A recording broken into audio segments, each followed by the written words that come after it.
right, guys. Today we have 3 awesome people on for our success panel, okay? As you know, we got Wing Lam, the founder of Wahoo's. We got Albert Preciado. Albert, you guys, the Mexican Prince of Bel-Air himself. And we have Greg Lutzka, who is kind of like our poster boy for the vision that both me and Dan have invoked for elevator funding, which is basically to help celebrities, athletes, etc., really just figure out what the hell they're going to do when the show's over for them. So, and I'll explain what that means, but basically what Greg has done as a professional athlete is what we are envisioning for all celebrities, athletes, influencers, etc. And Greg has amassed a real estate portfolio of about 40 properties while he was a professional skateboarder. I don't know if you guys know who he is. He's one of the top professional skateboarders historically. And what he's done with his wealth, because as you guys know, every celebrity has a fixed amount of time of fame and notoriety. And when the show ends, and as we know, most celebrities tend to basically squander all their money away, that money is gone and they're not getting it back. And sometimes these people end up like homeless. I mean, you probably have horror stories. Oh yeah. A lot of skaters. Well, a lot of athletes in general. What's up, guys? Thank you, everyone who sat down and stayed here for the final panel. Let's give it up for Joseph right here. And let's give it up for Dan, too. Congratulations, Dan, where you're at. Elevator funding. It's awesome what you guys are doing. I see you out there, Dan. There you are, buddy. Stoked on everything you guys are doing. Yes, a lot of athletes in general blow their money, and I blew some of my money when I was younger. I was making a lot of money. I'm from the Midwest originally. I grew up in Milwaukee, Wisconsin. I turned pro at a super young age. I won my first pro contest when I was 16 years old. I dropped out of high school, moved across the country to Southern California to follow my dream for skateboarding. And from there, built one heck of an empire, and there was no plan B. And I recently just dropped a movie that just came out called One Way Ticket that's now on Apple TV. We won awards at the Newport Beach Film Festival. And along this journey, I learned a lot of valuable lessons. One was investing. So as Joseph mentioned, a lot of people in general blow a lot of the money, and especially athletes, and they go broke later on in life. So I'm 39 now. I turned pro when I was 17, I think it was. And I'm thankful now, and I keep learning as I'm going. I'm going to events like this that Joseph's putting on, and learning as I go and expanding. And we just actually closed on another property I worked with you on with eMortgage Capital 3 weeks ago. We got another triplex. So yeah, he's continually coming up with ways to just like, hey, how do I drop the rate on this one? I'm like, bro, dude, I gave you one great deal. You're just grinding me on 40 deals now? No, yeah, and now we're selling some of the smaller deals, the condos that I bought years ago, and we're expanding into apartment complexes. So just like skateboarding, how I use it as like leverage to like keep getting better on my board. That's kind of what I do. And I fell a lot skateboarding, and you get up and you learn and you get that trick, and the best feeling is rolling away. And I feel like that's how life is. Everyone out there is gonna fall. You're gonna learn as you go. You're gonna make mistakes along the way, but it's if you have the passion, you have the drive, and you want to go after it, you can make things happen. I mean, looking at myself from growing up with not a wealthy family in the Midwest, dropped out of high school, going after it. If I did it, you guys can do it. You know what I mean? Let's go. All right, so the panel right now, just so you guys have some context, is all about success. So I want to really, everyone that's sitting amongst you guys right now is very, very successful, and I'm going to just kind of dive right into the nuggets because you guys don't want to go get your drink on. So, Wing, and this question applies to all 3 of you. So you've got what, 53, 54 locations. You're a globally recognized brand. What do you think has been that X factor that's given you that competitive edge amongst all these other failing restaurants? Well, talking to somebody else here that had a couple of restaurants, right? The key is, everybody talks about, walking the walk and doing the, whatever. The food that you ate tonight, I mean, I get to test out new recipes all the time on you guys. And I want to get, like, the poke. Never made it before in my whole life, but I know how to do it. And we don't sell it. But Joe said, hey, we're going to do this really cool event, so I got to do something different, right? You never made that before? I thought you made that special for me. That was so good. Especially just for you guys. I eat it all the time. In my head, I know how to do things, right? but never. I am the worst recipe follower on the planet, so I have to write things down because I just do it from like, hey, I add this, add that, and so basically, in my head, I knew what the flavor I loved about Hawaii, and at this event, I'm like, this is what I'm going to recreate. So I basically followed it through my head, and I got all the because I know all the ingredients. There's only so many Asian ingredients out there, right? So so when you say, all of us do what you love, I really do enjoy cooking. So that is really the key. So a lot of guys that get into my industry, I think they not necessarily do it for the right reasons. And not to say that money isn't a good reason, but you really have to enjoy serving other people and seeing everybody smile when they, enjoy your product and your service. So I think to me, it's like besides hanging out with all the best skaters and all the surfers and whatever in the world. So I started out when nobody cared about surfers, skaters, and snowboarders because technically there were athletes that couldn't do anything else that was real. Football, baseball, and all that stuff, right? So if you couldn't do any of those, you could do skating because nobody cared about it. So when my first contest that I did 36 years ago was a 10 by 10 tent on the beach with nobody there, like maybe 50 kids that couldn't do any real sports. Fast forward, these kids are coming back from the Olympics, the World, X Games and all that. And today, I'm still the only guy gets invited to make food for all these athletes from around the world. Because the kids that are running these events today were the kids that I fed 30 years ago. So that's my old deal. Now for the Mexican Prince of Bel Air, he's crushed it clearly, as you could see from his attire. This guy has been dominating, continues to scale. Albert, what do you think has been your X factor? Why are you crushing it in what you're doing, and what really gives you that competitive edge? I think because the way I grew up, like I don't know how many Latinos here. Uh, I grew up, as a painter with my dad, and that's what opened my eyes to what's possible because I saw the mansions, Bel Air, Beverly Hills, the greenery, the cars, and I asked my dad one time, like, hey, how come we don't have this? How come we're in the ghetto and you have this van? And he said, this is not for us. So when he said that, I said, well, why not? And I didn't speak English till I was like 7, because my parents taught me, even though I was born here, my parents taught me Spanish first because that's all they knew. So I went to school and I was always the underdog, chip on my shoulder. People call me wetback, loser, go back to Mexico, and that's how I learned the hard way. And when I got out of high school, because I hated school, with a passion, and when I got out of the school, all I wanted to do was just get better and improve all the things that I didn't like about myself. And I started working out. I started taking like creatine, weight gainer, going to the beach and getting the tan because I used to have a lot of pimples and my face was all messed up, my skin. So somebody told me like, hey, go to the beach and just get in the water, the salt water, and fry your face. And I did that, and my face cleared up. And then I started learning, and because I started reading books. So one of the best books I read was Rich Dad, Poor Dad. And then I learned, then I figured, hey, you know what? I need to make sales now. So there's 3 books that are the best in sales. Like if you want to learn how to sell, you don't know how to sell right now. Well, there's one way of making it easier, but there's 3 books. How to Win and Influence Friends, Dale Carnegie. And then there's 2 pickup artist books. Mystery. It's called Mystery and Neil Strauss. The Game, and I forget the other one. But those 3 books, I'll give you guys the link to buy them because I don't remember the name of the other one. But I read those books and they taught me how to sell. And then I started selling. And then eventually, I ended up making my dreams come true. Now, like what I'm most proud of is having 3 daughters. I have 3 little daughters. And they're all named after Ferraris, which is my dream car, right? It was always my dream car. But one's Italia after the 458. One's Berlin after the Berlinetta. And then Callie is the 1-year-old, 1.5-year-old. She's the name after the cheapest Ferrari, the California. Which Ferrari do you have? Huh? Which Ferrari do you have? The SF90 is the one I have right outside. Yeah.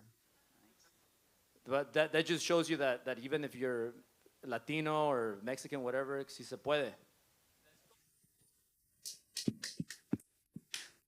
And Greg coming out of the Midwest, where everybody was like, "You're crazy to want to be a skateboarder." What do you think your X factor was?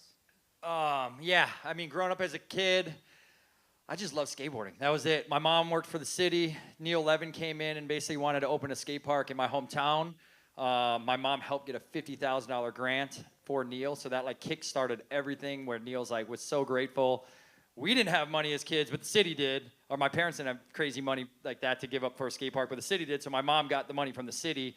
Neil was super grateful for that. Let me skate there nonstop for free, basically. And that's how like I really kick-started into skateboarding. And then we started doing contests. When I started winning local contests, and then got into going overseas. I think I won my first pro contest when I was 17. It was 16 or 17 in Europe. Came back with $50,000 cash. Basically bought my I had a $2,500 Honda Civic. For anyone that can relate with that, their first car being a Honda Civic. That thing wasn't going to make it to California, though. That thing was not going to make it to California. But ended up buying a car, coming to California, dropping out of high school, following my dream for skateboarding. Living in a one-bedroom apartment with 3 guys, like literally John Bunch here, Pat here, I'm here. If you got a girl and you bring her back or whatever, you bring her in the other room or whatever, because we're all in one bedroom. But I think the biggest like game-changing moment for me was really investing in myself. You know, believing in myself, telling myself that you're gonna. There's a lot of people back in the Midwest that doubted me. You know, my teachers were saying, you're not gonna make it as a pro skateboarder. My friends, my good friends, their parents were saying, we're probably gonna see you back here in a couple years, and we proved them all wrong. And now we got a movie to talk about it and show it. But I think the biggest game-changing moment is really just believing in yourself and constantly having a vision for what you want to do. So I would visualize like I love meditation and I love entrepreneurship, and then it turned into investing and all that kind of stuff. But really believing in yourself, having a vision, going after your dreams. Don't let anyone out there telling you that you can't do something. And maybe you do need someone telling you can't do it, because that's what fired me up, and to prove everyone around me back home that they were wrong. And now they come out and they visit me out here, which is pretty cool.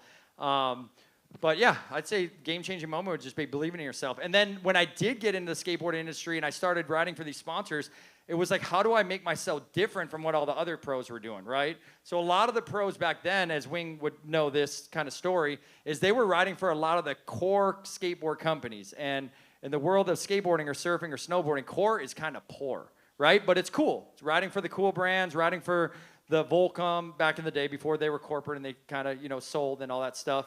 I went out and had an opportunity to ride for big corporations like Monster Energy Drink, Toyota, Oakley, Harley Davidson, doing all that kind of stuff. So then me and Scheckler and Paul Rodriguez started branching out and going kind of got shit talked on.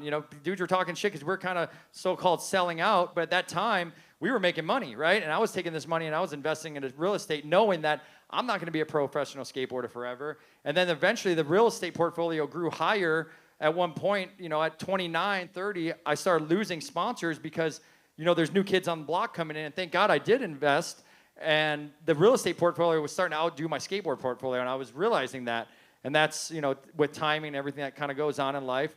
I seen what Tony Hawk was doing and how he was licensing his name to basically get in the big box retail stores. So then I seen what he was doing. So I had mentors too along the way of doing this.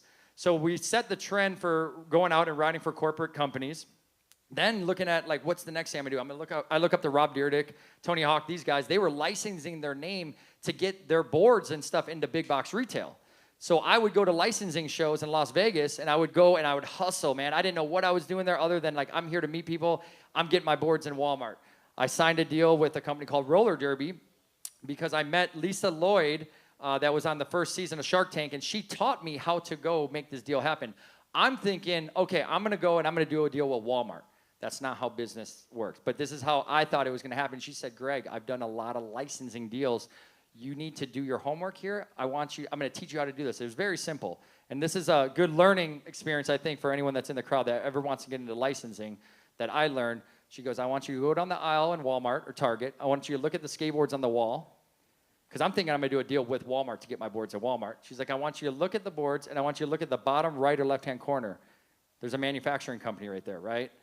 When she said that, it all clicked. It all clicked. I hit up every single one of those licensing, or every single one of those board companies. There's only 4, and I went and negotiated that deal. Then from there, I was able to scale into now getting clothing into Walmart, that we just signed a deal with a company called Mad Engine. It's a whole nother licensing deal. So now I'm in I went from sponsorship, which is completely different over here, to licensing. And if anyone out there has their own product and they want to go out there and they want to license it and they want to get it into a Target, a Walmart, those kind of places, that's the key to success. Look at your category, look at the packaging, look who manufactures a similar product to yours. Go reach out to that manufacturing company and score a deal with them. And if there's always competitors out there. So if one turns you down, don't get frustrated, because there's companies that turned me down, right? There was Mad Gear. All of a sudden, roller derby gave me the opportunity. I took that opportunity, ran with it. Then looked at categories, got into clothing. Now we're going into footwear. Took that money, invested into real estate, started working with Joseph here as kind of, getting loans and stuff. And that's why I was really excited to be here, seeing what Dan's doing and these guys working together. Because real estate ultimately is what changed my life after skateboarding. Skateboarding is where I made my money. But now that I invest into real estate, I knew I had passive income. And what else does that do? That builds generational wealth. So the next thing I learned about after that was, how do I protect this? So that's where I learned how to put these properties into land trust to basically protect your name so it's not on the deed anymore. And then put it into LLCs, right? And then put it owned by a holding company in Wyoming so you have anonymity. And then that's owned by your living trust. So there's sectors to this. And this is coming from a high school dropout, guys. This is a high school dropout that did not graduate but learned through the school life. And I always wanted to learn. I just learned it through skateboarding, and then now through real estate and through mentors that I look up to. So, boom, give it up. There you for him. I know that was a mouthful, but I always want to teach someone something out there, and I want to relate it to my story, because my story is very interesting, and not everyone out there is going to be a pro skateboarder. But I know there's moments through my skateboarding career that I've made change, and I know telling these kind of stories can inspire people out there of, wow, I do have a product, I do want to license it, man, I am making money, I should. And I started small. I started just buying little condos, right, in Arizona, and then graduating up and buying duplexes, and then into triplexes, and now into apartment complexes. So it's it's not an overnight success with real estate. It is a slow growth. Start small and start working your way up, and never over leverage yourself. You never want, and always look for a good deal. You don't want to buy a deal where your expenses, people don't run their numbers, where it's, okay, your expenses are your mortgage, your insurance, your property tax, your management company. Most likely you're going to have a management company. Run those numbers, folks, because if your rent isn't higher than your expenses, you're actually taking a loss. So it's very important to look at different markets and know what you're getting yourself into if you're going to put down the typical 20% or 25%. And I think Joseph can vouch that too. We'll dive into that with you guys, numbers and yada yada. Yeah. That's important though. People lose their ass. Yeah, for sure. So next question is for you, Wing. You founded Wahoo's Tacos, which became basically a huge icon in connection with basically surf culture, skateboard culture. Now, what mindset or strategies helped you turn a small business like Wahoo's into literally an iconic brand? I don't know if it's luck or what, right? The thing is, going back to the stupid contest, right? Nobody was interested in supporting the action sports space in the 80s or 90s. There's no money in it. So by luck, I supported them, right? And by luck, also, around the same time, I literally, think about this. How many of you guys have gone back to your alma maters from high school to college, whatever that was? I literally got a hold of my old water polo coach, and I said, hey, a huge part of the person I am today is because you gave a little Asian kid, when I was a sophomore, the opportunity to play. And back then, just to give you an idea, in all of Southern California, there were 3 Asian kids that played water polo. I was one of the 3, okay? Nobody let us play because Asian kids weren't that big, strong, fast, whatever you want to call it. But somehow my coach gave me that opportunity. So I went back and said, hey, can I help you out? Now think about that for a second. He didn't have to chase me. I literally called him. I goes, hey, how do I help you? And I knew that the budget was basically caps, balls, and flags. There's not a lot of money. So they goes, hey, if you gave us about $500 a year to be huge, I'm like, okay, I'll give you $500. So think of that for a second. This is 36 years ago, $500. Well, as soon as he did it, right, other coaches start calling me. And I said, here's the deal. I didn't play baseball. I didn't play basketball. Go find your alumni, right? But I purposely said, you know what? UCI has a pretty good program, and I knew Coach Newland, who since passed away. So I said, let me help you out. So I started with a few of the teams, and then I got the charity component, because people say, hey, it's good that you're helping the local community, but what about the kids in need? And I'm like, well, what do you mean? Because growing up, nobody in my family, nobody had cancer, diabetes, anything like that. So I never heard of the word CF, cystic fibrosis, but the gentleman that basically owned, what is it called, the pizza guy, I'll think of it in a second, BJ's Pizza, his daughter had CF. So I'm like, oh, okay, let me help you out. So along the way, I started helping CF, MDA, ALS, JDRF. You can think of any acronym of any charity I've been involved with, okay? And it was both because we could. We can help them with the money, we help them with the food, whatever it was. But one of the things accidentally that comes with charity is every big charity organization, in order for them to go from A to B, they need a spokesman. And guess who they usually are? Athletes and celebrities. I had no idea. So literally in 2002, just when we're moving along, we're doing all this cool stuff around town, the Angels are about to win the World Series in 2002. The reason I know that, I was in the stadium yesterday hanging out with Mike Trout. Okay, think about that for a second. A guy like me hanging out with Mike Trout, okay, in the locker room, not out on the field. How is that possible? Well, because in 2002, I got asked by a local charity in Tustin called Laurel's House, which is foster kids. Would you help us out with our golf tournament? I'm like, sure. So they goes, we're going to save the date, put you on one side of the postcard. So they print it out, and on one side is Wahoo's Fish Taco. On the flip side is the Tim Salmon annual golf tournament. And I'm going, oh my God. Well, you told me it was Laurel's House. I goes, yes, but Tim Salmon is the biggest donor, and the tournament is after himself. And I had never met Tim in my life, and all of a sudden I got about 3 months before I'm going to meet this guy, because the tournament is going to be in January. This is October. And I'm like, okay, I better go do my homework. So I make a phone call. I call the guys on the committee. He goes, let me come in and see what you guys do. And most charities, even today, they run it as a nonprofit, not as a business. So I came in and looked at all their stuff. Goes, why are we spending money here? Why are we spending money there? What are we doing with this? What are we doing with that? And they're looking at me and goes, well, why? Because, well, I'm going to do the food. I'll get my Pacifico guy to do the beer. I'll get this guy to do the, Gatorade. I'll get all this, because the more we can net, the less we have to spend. So in less than 3 months, I was able to take basically what they were making for the first 2 years of the tournament and triple their bottom line. So at the tournament, in front of all the Angels executives, Tim, I meet him for the very first time. And I'm just sitting in the back of the room going, hey, I'm just going to chill. He goes, no. You're sitting at the head table with me and Marcy. And I'm like, okay. And I'm like, all right, I'll just come over there. And I'm sitting there. And Tim goes, I'd like for you guys to thank you for coming, blah, blah. But more important, I want you to meet my new best friend. That was 22 years ago. So through that, word got out. Garrett Anderson, Chuck Finley. So think of all the local guys here. Then you got the Ducks. Then you got the Dodgers. Then you got the Lakers, right? So little by little, everybody introduced me to another one of their friends, because it goes, Wing is the guy that knows how to run charity events, right? So being on the field with Dave Roberts, being on the field with Clinton Kershaw. If you think of a guy that's won a World Series, a Stanley Cup, an NBA Finals, Luc Robitaille with the Kings, I can go down the list. And it wasn't that I was a fan, I was wanting to meet him. It was just because, hey, what do you need?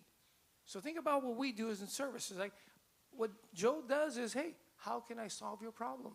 Because I'm the best guy for it. So when you become that person, right, everybody calls you for whatever it is service that we're doing here in real estate, every single part of it. Because there's 10 million of us that own restaurants. There's 10 million guys that do mortgages. There's 10 million of every one of us, right? But why us? Because we're good at something else. We're not really in it just for the money. We're in it to make your lives better. And that's really the success. That is That awesome. was amazing. Nuggets. Yeah, Wing. Dude. Your network is your net worth. Yeah. And the one thing that's really cool about Wing is like he's been supporting all the action sports athletes from day one, and we're doing cool stuff together even to this day. We're doing a big giveaway with OC Rams. We went and met with Tyler, the owner. where we're giving away free gift cards for kids and skate ramps for kids and giving back to the community. And that's something super important. When you're blessed to be an athlete or own businesses and network like this and give back, that's what's most important. You know, when you're able to actually give back, that's a powerful, cool thing. And Wing has done a great job of that over the years. And network is your net worth right there. Right? I like to say a mentor taught me it's like as long as we do God's work, He always does our work, and it's like it's embodied in your success. I mean, he became a superstar through the charity, and charity is what catapulted your career, because he just always served. Last question for you, Albert. Because it's really inspiring to see like you've spent a great deal of your fortune on mentorship, and clearly you know that if you're going to invest in yourself in mentorship, like it's going to pay. Not just dividends, it's going to be 10x the dividends, right?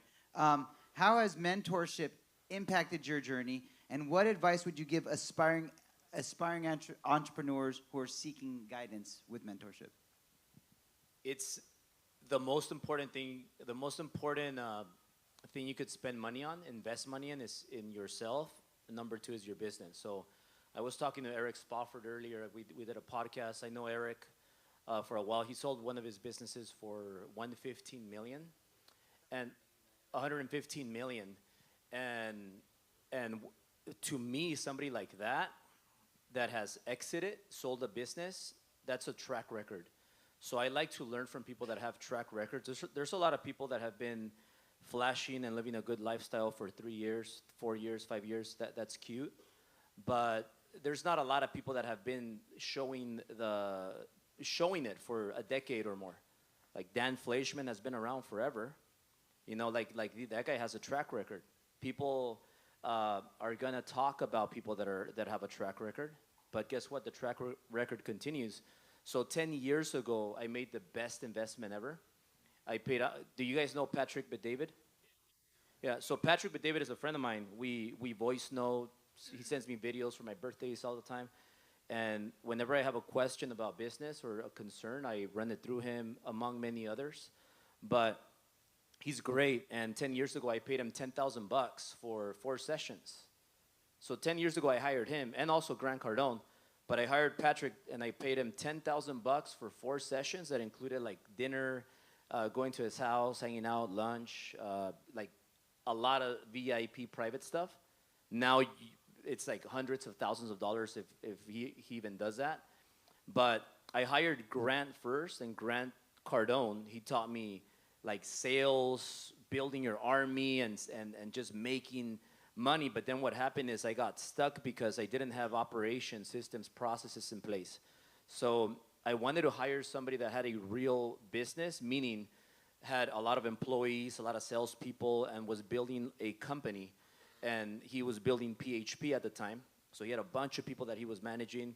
And I went there to learn operations. He recommended me a book that changed my life. One of the many books I've read, Principles by Ray Dalio. So we created an operations manual for the mortgage company, and then we started a real estate company, and then we, long story short, we have a bunch of other companies now. But operations is key. So if you are a CEO here, and maybe you're doing good, but you're stuck at 2 million or 1 million. Like, how many of you guys here are making over $1 million a year at least? $1 million a year plus. Raise your hands. $1 million a year. $1 million a year. Well, so what about 500K or more? So one thing that Patrick told me is double every year. So if you're making 100K right now, don't shoot for $1 million next year. Shoot for 200K. Then go to 400K, then 800K, then 1.6. But we started working on the operation systems processes, and then the biggest thing I learned from them was that a CEO needs an operator. So you need a COO, so the operations person and the CEO, because I could have the vision, the ideas, the sales, the recruiting, the culture, but I need somebody that's going to operate everything. Like, for example, Joe's really good at bringing in a lot of people, but he has people that help him with operations. He's a perfect promoter. Like Joe goes out there, promotes. He gets a lot of people together, but he needs help. So there's a really good book that I'll recommend also. It's called Rocket Fuel. and you take the Rocket Fuel assessment test. It's free on the website. Just Google Rocket Fuel, and it'll tell you if you're a CEO or if you're an operator. So if you're an operator, then you need a CEO. If you're a CEO, you need an operator. So following the formula and the systems and processes, we build businesses, and then we just grew them.